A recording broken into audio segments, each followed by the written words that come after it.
Bom dia, bom domingo. Hoje nós estamos aqui na cidade vizinha de Curitiba. Vamos mostrar um pouquinho hoje e no próximo domingo para vocês da cidade de Piraquara. Estou com o Derek aqui, nós vamos já tirar umas dúvidas, ver se Piraquara começou por aqui. Se não foi por aqui, nós estamos no antigo leprosário. E muita gente já ouviu falar de histórias que vinham, largavam de trem, que vinham no vagão, que abandonavam as pessoas aqui, que aqui se formou uma cidade. Hoje nós vamos tirar um pouquinho das dúvidas, mas vamos deixar bastante história para você vir aqui conhecer depois. Bom dia, Derek. Bom dia, tudo bom? Eu me chamo Derek Herria Cordeiro dos Santos, eu sou historiador pela Universidade Federal do Paraná, educador museal, Museu do São Roque, e nós estamos aqui, para dar a passo inicial da construção da história, do próprio museu e do hospital. Vemos aqui a placa de inauguração do antigo leprosário do São Roque, no dia 20 de outubro de 1926. Então eu vou anteceder a todas essas datas significativas, tanto para a história da medicina, da saúde pública e também para o contexto do território de Piraquara. Começando com o quesito de que em 1850 o estado do Paraná se desmembrou da província de São Paulo. Eram todos um só. A partir daí teve uma corrida de modernização do estado do Paraná com a questão da saúde pública. Em 1846 houve um congresso onde eles debatiam sobre as epidemias. E a própria lepra, que era a terminologia utilizada na época, estava dentro desse plano. Lembrando, a lepra é bíblica, já na Bíblia já tinha lepra. Então nós estamos falando aqui de 1800, mas já tinha na história há mais de 1800 anos se falando sobre isso, né? Exatamente. Há registros que há mais de 2000 anos atrás, essa doença proviu tanto o que a gente conhece hoje como a Índia ou o próprio continente africano. Então não se sabe bem ao certo. O costume era pegar as pessoas e lançavam em uma ilha também. Então o que foi feito aqui, gente, para nós hoje, pode até parecer, nossa, mas como eles faziam isso? Mas é uma coisa que já vem da história de gerações para gerações. A pessoa tinha lepra, não, leva ela lá, bota no barco, solta ela lá naquela ilha, para ela ficar com aquelas pessoas, ela não pode se misturar. Exatamente. Não é uma coisa da cultura do paranaense ou daqui de Piraquara, que foi, não. Isso aqui foi criado não no intuito de vir abandonar as pessoas. Tinha o pessoal da igreja, as fleiras, as irmãs, que cuidavam essas pessoas. Então tem muita história que você vai ter que vir aqui para descobrir toda ela. Nós vamos hoje fazer um resumão, atrapalhando o teu raciocínio cronológico, mas... Tudo bem. A partir disso, em 1850 adiante, eles trabalhavam com o quesito da higiene pública, Não se sabia ao certo como se tratavam as pessoas com lepra, a terminologia da época. O pensamento era isolar. Então aqui foi realmente um grande campo de isolamento, ou para algumas terminologias também um campo de segregação, que essas pessoas estavam segregadas de uma sociedade. Virada do século XIX, começo do século XX, teve essa corrida de modernização do estado do Paraná, e pensaram em trabalhar com a própria saúde da hanseníase na época, a lepra. Começou a construção do hospital. Aqui, só resumindo, você vai mostrar, mas eu já dei uma olhada que nós temos aqui igreja católica aqui dentro, que já tinha na época. Tinha cemitério dentro da área. Tinha cemitério. Aí o pessoal falando, tinha até jornal que eles faziam. Então aqui era uma cidadezinha. Exatamente. A primeira Piraquara foi aqui. Há de se dizer. Eu vou trabalhar essa questão também com vocês. Mas vamos entrar? Bom, aqui dentro, nós temos uma sala que é a representação do sagrado. Essa sala ele vai dizer um pouquinho mais a respeito da importância da religião dentro do próprio complexo hospitalar, dentro da colônia. Aqui dentro, por gentileza, nós temos a fotografia das primeiras freiras que vieram à época. Eram elas as responsáveis para o cuidado da própria enfermagem, Existia muito preconceito também de alguns profissionais da saúde de vir e trabalhar aqui.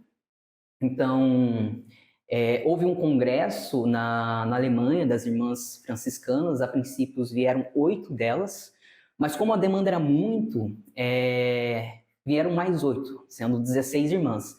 Elas ficaram responsáveis pela própria administração, a própria organização da colônia e também com os trabalhos práticos. Aquelas pessoas que já tinham algum trabalho anterior, aqui prosseguiam fazendo. Se eram carpinteiros, se cuidava da jardinagem, se eram pedreiros, né, cuidava da construção. Eles se incluíam na sociedade que existia aqui dentro. Exatamente. Mas aquelas pessoas que também vão trabalhar, no quesito de vieram muitas crianças aqui, né, para a própria linha férrea, né, já que introduzindo também, né, essas pessoas vinham com a linha férrea aqui dentro do hospital e tinha um vagão específico para essas pessoas com a própria hanseníase.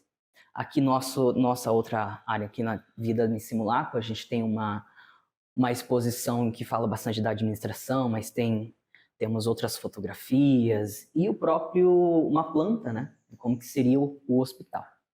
Essas pessoas chegavam aqui, a princípio as pessoas que estavam mais impossibilitadas de se movimentar, as freiras iam com os seus carrinhos de mão para receber e colocar essas pessoas dentro e empurrar até a própria colônia, mas também recebiam muitas crianças que posteriormente foram abandonadas pelo seu núcleo familiar, porque tinham esse preconceito, né? A hanseníase estava associada a um pecado da carne, né? A lepra, biblicamente, né, foi associada com o pecado da carne.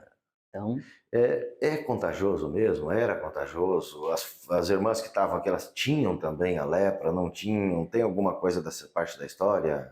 Eu vou te levar para a irmã conhecer Nivalda disso. Depois, que ela vai te contar uma lenda que se tem ao local aqui, o porquê que as irmãs não pegaram a lepra. Eu acho que é muito interessante a gente ter essa memória. Se nós não mostrarmos aqui, vai ficar na curiosidade de vocês de virem aqui conhecer essa história, vai ficar essa interrogação. Aqui nós estamos em qual posição aqui? Só para mim ter uma ideia pela linha do trem ali.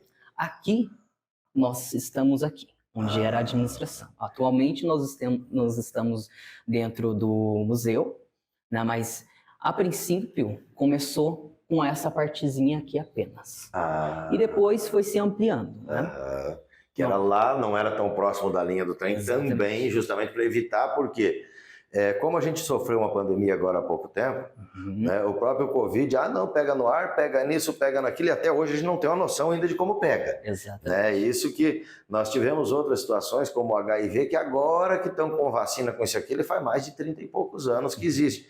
Então você imagina uma doença que já tinha mais de 2.000 anos e que nunca tinha se conseguido fazer nenhum tipo de estudo para saber, a pessoa era 100% excluída da sociedade. Exatamente. Né? Então, são histórias que você vai ter que vir aqui para conhecer um pouco mais, nós não vamos aprofundar muito. Né? Eu vi aqui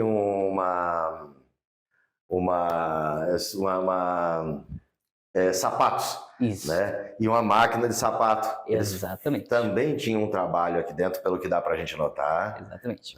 Como se consolidou uma cidade mesmo, né? Nós tínhamos aqui nós temos um pouquinho da estrutura, né, do hospital, então capela, cemitério, escola, prefeitura, correio, estádio de futebol, praças, a própria cadeia, né? Sim. A caixa beneficente, a agropecuária, a biblioteca, armazém, cinema. Nós tínhamos também um trabalho aqui dentro, tanto da própria olaria, mas também na confecção de sapatos, né? Essas pessoas precisam de um sapato ortopédico especial, né? Porque existem umas sequelas que ficam também, tanto nas mãos quanto nos pés, mas também vendiam esses sapatos para fora, né? Para o atual município de Curitiba. Então, nós temos um pouquinho aqui dos moldes, né, desses sapatos. E aqui tem muita foto na câmera, não pega bem, mas todas elas têm uma explicação embaixo que a pessoa vai vir. Hoje, qual é o tempo médio de uma visita para a pessoa fazer aqui guiada? Uma visita onde ela vai conhecer um pouco mais? Olha, o tempo estipulado, mais ou menos, é de 1h30, porque a gente trabalha o quesito da própria saúde pública, nós trabalhamos a memória, a memória histórica, o conceito de guardiões da memória também, que nós temos as irmãs aqui, mas temos pacientes, né, que vêm aqui, e esses são os pacientes que viveram essas histórias, os egressos, que são filhos de ex-pacientes. Então, eu gosto muito de passear para o complexo hospitalar mesmo para mostrar na vivência, né? Tanto da possibilidade, né, de uma cidade, aqui viveu mais de 2.000 pessoas, né? Isso na época da década de 20 e 30 é muito mais do que municípios, né? Então precisava de uma organização. Prefeitura, existia eleições, tinha prefeito aqui dentro. Correios, a Caixa Beneficente, que recebiam essas doações, parte delas eram doações, parte delas era da igreja e parte era do Estado. A cadeia, o bailão. O bailão. Só não tinha o prostíbulo, o resto tinha tudo aqui dentro. Exatamente. Ele pensou, gente, você vai ter que vir conversar. Já com as irmãs, elas não iam deixar ter isso, mas o resto tinha tudo. Uma salinha de jogos deveria ter, porque o povo gostava do baralho. Era uma cidade normal, estou usando esses termos porque era uma cidade normal como qualquer outra, né?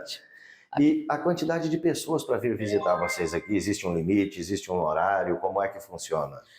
A gente consegue receber diversos grupos no dia, mas um tempo limite, né, no caso, é de 1h30. E a quantidade de pessoas, a gente consegue atender grupos de 20 pessoas. 20 pessoas. Então, o pessoal de excursão não é ônibus grande, você vem com micro, liga antes, combina, agenda um horário todo para vocês terem todo esse... Não chega de surpresa aqui. E a pessoa quer vir com a família, é certo? Ela liga antes, agendar, ou ela pode vir durante o fim de semana? Exatamente. Eu vou deixar com vocês certinho para vocês colocarem. Já tá lá, o povo é ligeiro aqui, rapaz. Mas nós abrimos com visitas guiadas de segunda a sexta, até as 4h30 da tarde. É o nosso tempo limite de encerrar a mediação até 4h30 da tarde. Começa 8 até 4h30 da tarde. Nós temos um horáriozinho ali na hora do almoço, né, de meio-dia a 1. E ao final de semana nós não temos mediações guiadas, mas o espaço é aberto até o meio-dia a 1. Tem a missa aos domingos aqui, então o pessoal pode vir visitar, aos sábados também. Isso é uma boa dica para as escolas. Isso. Porque como você conhece daqui, eu falo muito pouco do que eu subi, mas eu subi o que? As lendas, eu subi a parte ruim que se criou, né? A gente não soube a história real. Então as escolas trazerem os alunos aqui, eu acho que é uma coisa muito importante. Separa de grupo de 20 em 20, vem, agenda, né? Exatamente. Porque vai conhecer um pouco mais dessa história e a criançada vai difundir, a criançada vai divulgar essa história. Exatamente. Aqui nessa salinha, né, como nós mostramos já anteriormente, nós temos o que seria como viver dentro dessas casinhas, né?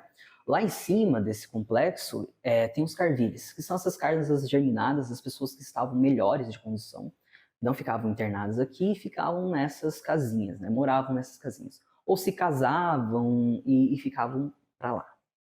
Então, aqui faz um memorial de como que seria, né, o próprio interior. E aqui, né, como você perguntou, como que seria, né, a transmissão da própria lepra, nós temos aqui uma estrutura, uma estatuazinha de um tatu. Acredita-se que os bacilos, né, da antiga terminologia lepra, venham da carne, né, de comer a carne do tatu ou o próprio arranhamento. Né? Ele arranhou. Como que é a transmissão? A transmissão é uma transmissão contínua. Você precisa estar exposto com uma pessoa continuamente, né? Tanto que quando as pessoas são diagnosticadas, eles disparam uma informação para o município para o atendimento inicial, né? O atendimento primário para mapear essas pessoas, que essa pessoa teve contato dos últimos tempos, para poder ver a possibilidade de onde é que essa pessoa se contaminou com os bacilos, né, com a própria hanseníase. Vai determinar muito a própria imunidade, então eu posso estar contaminado e você também, mas as primeiras manchas, né, que de forma inicial tem uma mancha meio embranquiçada e depois ela vai mudando, né, vai determinar muito a imunidade das pessoas. Então eu posso ter e você também. E tem que ter um mapeamento de todas o seu núcleo familiar, de todas as pessoas do seu trabalho. Então ele tem toda uma estrutura que hoje já se sabe, que antigamente não se sabia, falando, vamos isolar. E aqui tem muito tatu na região, não? Aqui na região do Paraná é muito comum, né? Muito comum o pessoal do interior também se alimentar, né, com o próprio tatu. Aqui nós temos um quadro, né, talhado na madeira. E esse é o patrono, né, da hanseníase, né? Ali em cima está escrito Eris Impeste Patron, ele é o patrão da peste, né? Que é o São Roque. Né? Temos uma historinha com ele também, né? Que ele era uma pessoa de uma classe social muito abastada e teve um olhar mais humanitário para essas pessoas que tiveram lepra, e ele também se contaminou, teve que se distanciar. E quem iria atrás dos alimentos era um cachorrinho que e guiava ele também. Olha aí, ó. Então tudo isso tem muita história para você vir conhecer aqui. Às vezes relembrar, porque tem coisa que a pessoa já na infância e tudo, ela teve acesso, mas a mente vai. Então conseguir relembrar um pouco, conhecer um pouco mais. Eu achei bonito também a questão da escada de madeira, aqui era a parte da administração de vocês. Exatamente. E aí seguia para dentro. Exatamente.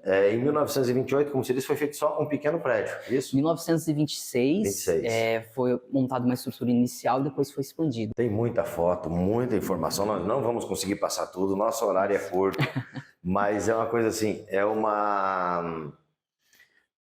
eu tenho assim, aqui dentro eu estou tendo assim um sentimento de conhecimento, um sentimento de tristeza, porque como foi feito, mas não é culpa deles na época, porque eles tentaram fazer o melhor deles aqui, né? Humanizar mais essas pessoas, ter um convívio social essas pessoas, mas para a gente hoje que é tão fácil, depois que você sabe quanto tempo fica um bolo no forno, você nunca mais vai queimar e vai criticar quem queimou lá atrás, né? E não é assim, teve que ter toda essa experiência, teve que ter tudo, e a gente tem que agradecer justamente às irmãs e a esse espaço que teve, que conseguia dar um pouco mais de conforto do que era feito lá atrás, que eles iam e soltavam numa ilha sem estrutura, sem nada. Exatamente. Então, hoje, a gente estava conversando ali, hoje a hanseníase, o lepra, ela é tratada no postinho de saúde, né? Não precisa nem um tratamento mais, mas para aquela época era necessário tudo isso, e vamos dizer assim, eles não pesquisavam. A gente está vendo que vários equipamentos, várias coisas ali, centrífugas e tudo, que tentavam sim procurar, nunca se acomodaram, não, isso é uma coisa que assim, você vai morrer assim, os outros que vão ser assim, não. E conseguiram se chegar a um ponto onde hoje tem cura, né? Então, a descobrir como de que forma que ela vem, de que forma que se previne, né? E isso é muito importante. Exatamente. Aqui dentro a gente consegue ter essa percepção disso tudo também. Derek, a gente passeou só um pouquinho aqui dentro. A área aqui é gigantesca. Tem lá, como eu comentei, tem a parte de cemitério, tem a parte do trilho do trem, tem toda essa parte, tem a parte que funciona ainda hoje aqui, que é a parte hospitalar, né? Mas é um espaço muito bacana para as pessoas poderem vir, né? Poderem conhecer, poder desmistificar, né? Alguns preconceitos que ela tem sobre a questão da lepra e da hanseníase, né? As agências de turismo vêm conhecer um pouquinho mais de Piraquara, nós vamos estar mostrando nesse programa um pouquinho mais de Piraquara, e aqui faz uma parte da história dessa cidade, da história do Paraná e da história do mundo. Como esse centro aqui no Brasil deveria ter outros pouquíssimos, né? Então não é uma coisa assim que, não, cada cidade não. Não existe hoje risco de contágio mais. Não existe, então temos que tirar esses preconceitos, frisando novamente, quando trocar o nome, tem muito coach que troca nome, eu fico até bravo, poxa, por que ele não fala esse nome? É para deixar mais bonitinho, não foi para deixar mais bonitinho. Foi para tirar o peso até de um diagnóstico, né? Que é como o câncer, a lepra, a pessoa fala, vai cair tudo, eu vou desmanchar. E não é mais assim, né? Não é. Você quer vir visitar aqui, não tem risco nenhum. Professores, venham, conheçam, depois venham trazer seus alunos. Pessoal, agora vai ter muito prefeito novo entrando, tem muito secretário de educação que já está se preparando. O que eu vou fazer para os meus alunos? O que eu vou fazer para o meu município? Um dos passeios que você pode fazer pelos seus alunos é trazer eles aqui. Exatamente. É muito rico aqui dentro, né? Tanto de forma museológica, tanto de forma histórica. Mas nosso ponto inicial, né, é fazer a educação, né? Tirar esse estigma. O contágio ainda existe, mas ele é muito baixo.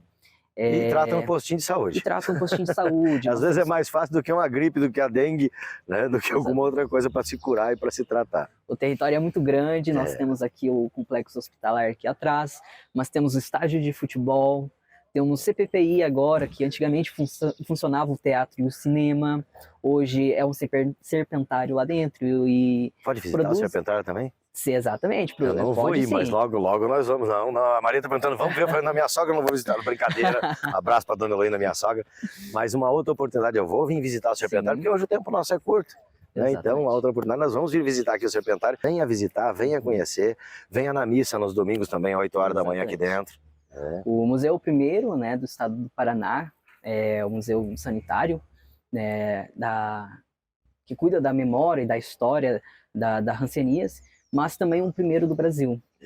Ele é muito importante, né, sendo um dos primeiros, existe uma responsabilidade gigante, e o bom de tudo isso é que nós temos os remanescentes ainda e essa história de forma oral. Aqui você tem a história contando a história. Exatamente. Né? A gente que participou dessa história contando ela para você. Então não são coisas que foram só pesquisadas, mas sim quem vivenciou aqui dentro como era. Pessoal que teve pessoas que chegaram a ver ainda a época do trem soltando as pessoas. Não é história recente, nós estamos falando de história de verdade. História de 1970, 1960. Exatamente. Ainda tem pessoas aqui dentro que podem contar para vocês um pouco mais dessa história.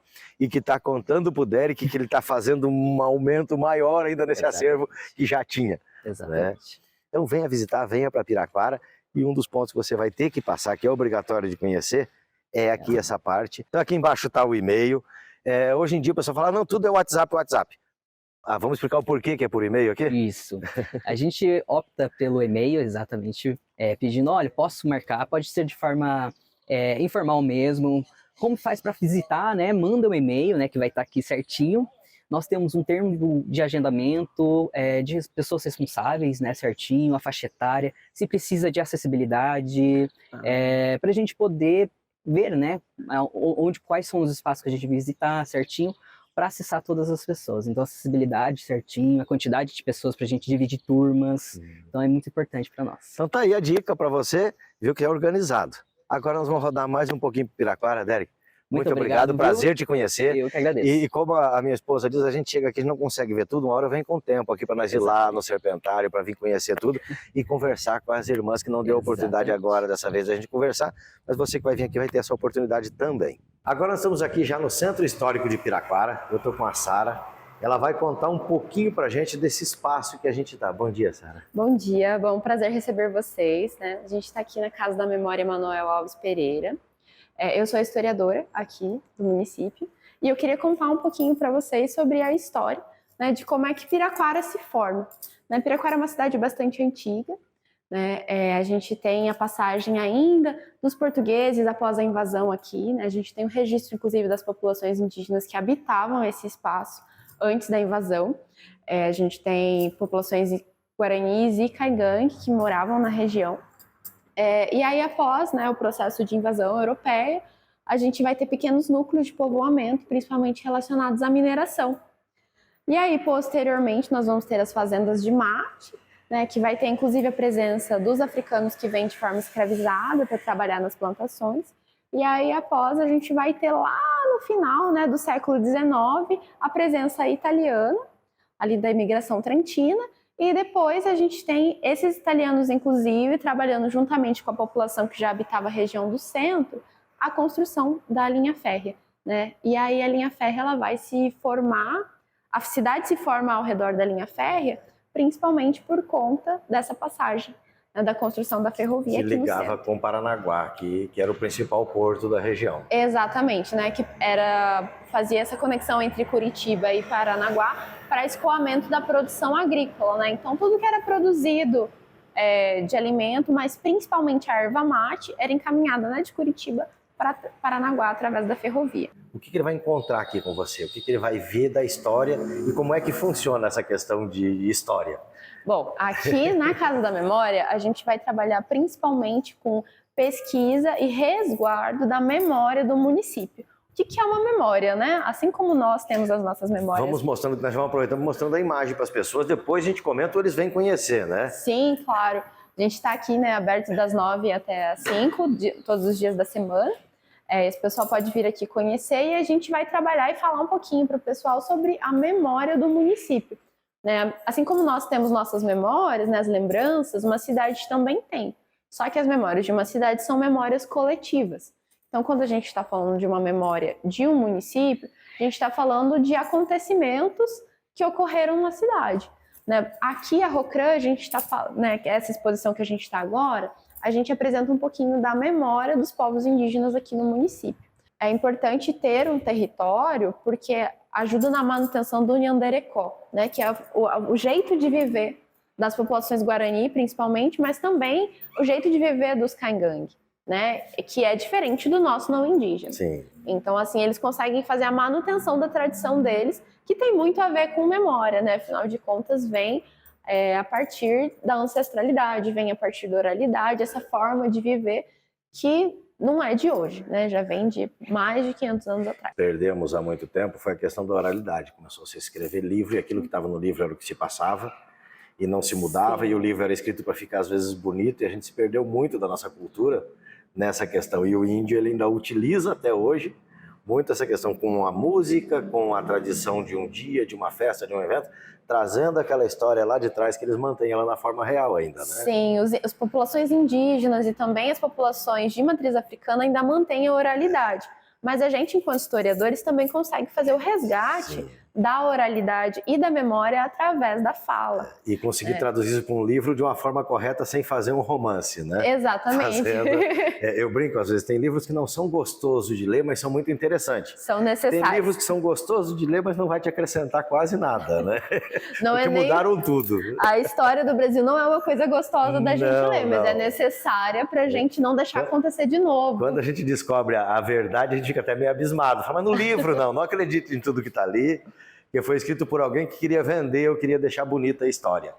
E aqui vocês têm tudo isso, como você comentou, vocês têm muito dessa questão de oralidade, de conversar com os moradores antigos, com as pessoas que viveram aqui já e que ainda tem essa história e resguardar essa história, conseguir transcrevê-la para manter aqui nessa memória. Sim, principalmente a história recente é mais fácil da gente recuperar através da oralidade. Sim. E aí a gente vai até os moradores antigos ou os moradores que participaram desses momentos, desses eventos, que eu não gosto de usar importante, mas eventos que foram marcantes, e a gente vai até eles para recuperar informações que a gente não tem escrito nos livros, né? Ou então que não tem registrado de alguma forma. E às vezes consegue adquirir alguma foto, consegue adquirir às vezes algum móvel ou alguma coisa física, um objeto, para poder ter essa exposição aqui. Sim. E para poder levar para as futuras gerações também os acertos e principalmente os erros para não se cometerem novamente, né? Sim, é bastante importante ter isso em mente. E a gente consegue não só esses objetos que são materiais e que também contam a história, mas para a gente o importante é também resguardar a memória. E como é que a gente vai fazer isso? Através da gravação, através de uma entrevista orientada, junto com essas pessoas que são o que a gente chama de guardiões da memória. Então, aqui é o horário de funcionamento, frisando novamente para as pessoas virem visitar vocês aqui. É das 9 ao meio-dia e da 1 às 5 de segunda a sexta. Segunda a sexta. Fim de semana descansa, deixa a história descansando também, né? E o acervo de vocês aqui, ele é rotativo, não é sempre esse? Ou ele é fixo, esse acervo? Nós temos um acervo próprio, né, que é basicamente formado por documentação. Um acervo que a gente também constrói, que é esse através das entrevistas, através das fotografias que a gente busca relacionadas a temas, mas é principalmente um acervo documental e fotográfico.